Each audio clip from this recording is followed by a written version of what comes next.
I had to get out of the house this Sunday afternoon. I had to walk beneath the clear blue skies and do something, anything to alleviate the anxiety growing within my chest. The air was fresh and the streets dead, even for a Sunday. Not a soul to be found, even at the retail park, usually so bustling any day of the week. Department stores, restaurants, outlets, bowling alley, arcade, cinema, all supersized, so there was no shortage of things to do. This itself should have set alarm bells ringing, and in the back of my mind it did, but that wasn't the issue at hand. I pushed the door to the cinema open. It took a little forcing, but it opened. Empty. Dark. The popcorn, the sweets, the counters, all there, the preview screen above flickering, showing nothing but white noise and the odd flash of colour, but nothing discernible. I headed upstairs. Still empty. Still dark. The dark blue carpet patterned with stars and swooshes, and the doors to the cinema and the screens all black and blank, and the gobstopper machines were all there, but the silence. It rang through my head. I headed even further up a narrower set of stairs into the doctor's office. Bland, grey, clinical, the old faux leather waiting room chairs and old magazines, and the consultant's room empty other than the computer and sink and papers and cabinets full of useless drugs. Oh, what did I need? What did I need? I had to know. I found a test and darted to the bathroom, unboxing it rapidly and squatting down. Did I? Was I?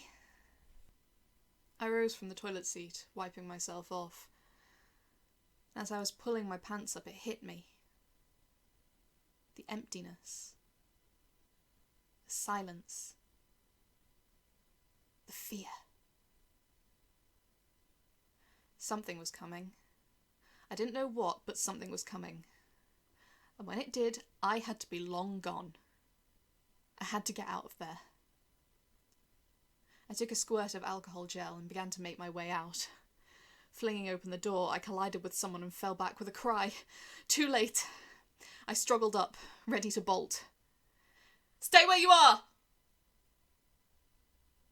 A girl, around my age, covered in heavy combat gear, pointed her gun at me. 3 others similarly dressed. 4 other girls, dressed normally. I put my hands up, shaking. "I don't want any trouble," I forced out. "I'm not going to hurt anyone. I just want to leave this building and go home." "Home?" The girl snorted, lowering her weapon. "As far as you'll make it before they get you." "Who?" I wondered aloud. I hadn't encountered a single living thing on the way here, and now I was being told that someone, was out to get me. "Where have you been?"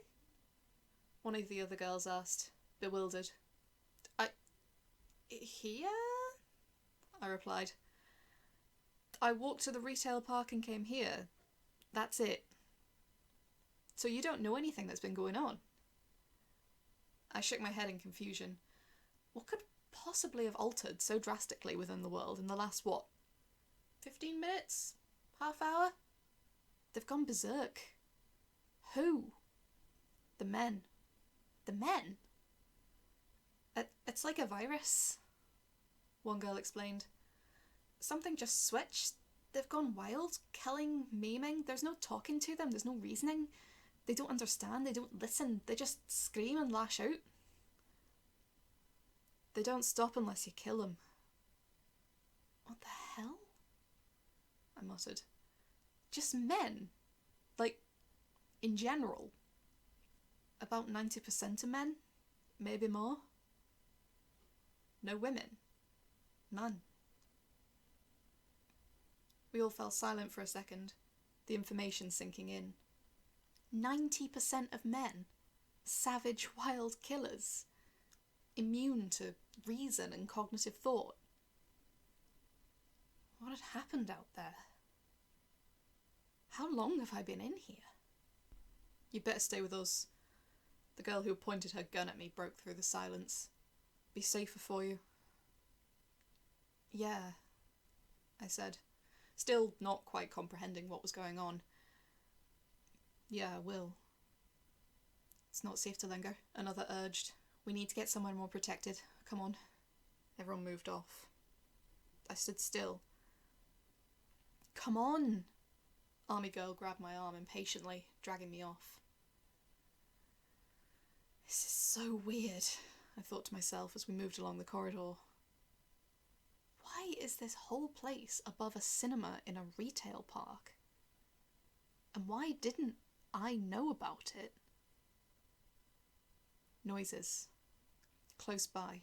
Banging. Animalistic screeching. We've got company, Army girl says, priming her weapon. Run! We don't need telling twice. I catch a glimpse behind me. 1, 2, 3 men burst through, snarling and screaming, running at twice the normal speed for a normal human, heading straight toward us, intent to kill, dripping from their very being. Silence. In just seconds, the raw, terrifying energy that these men had run at us with was gone. Nowhere. Laid down on the ground, blood aimlessly wandering out of the bullet holes in their lifeless bodies. Keep going! Army girl pressed me. I hadn't realised I'd stopped. There'll be more on the way. Another roar close by gave me the motivation I needed. Now! Save your bullets! Another girl up ahead called. Go! Go! So we ran. Hard. Trying not to trip over one another as we go along with the narrow corridors, the occasional shot ringing in my ears. Jerry's on the computer, let's move! Roger that! I was glad the other girls seemed to know their way, because I sure as hell didn't. This place was rapidly becoming a maze. Endless and winding, with every door, every corridor looking the same. N! I was shoved into a room and tumbled to the floor as the door behind slammed me. Barricade it! Quick! A table and a heavy shelf were dragged over, sealing us in. I got to my feet and looked around. 2 of the armoured girls by the door, 1 by the window in the room. Some boxes, scattered papers littering the floor. 1 other desk with a computer set up and a bespectacled young man typing furiously. A man? I said aloud. Jerry's one of the few unaffected, Army girl replied. He's trying to get the source. The source? I'm trying to find out what's going on, Jerry said, not looking up from the screen. Have you found anything yet? Another girl asked. Nothing. Commotion from outside. Really? Nothing? I've only just managed to set this up. It's coming closer. Jerry, come on. I'm trying, he snaps back. The girls ready their weapons. Look, can you just go faster? I can't go any faster. They're coming. Try! I can't! They're coming. They broke through. It happened so fast, but so slowly in my head. No bullets were fired, and they threw the armoured girls around like dogs with dolls, bellowing like bulls. I reached out. Blind. I don't remember. I remember rage and my body moving on its own. And I blacked out. The bodies mauled, ripped apart, and my hands soaked scarlet. I stared at them for a moment and brought them closer to my face, sniffing them, the scent of blood humming through my nostrils. I realise I'm crouched on the floor and I look up to see army girls staring at me. Stock still. Holy shit.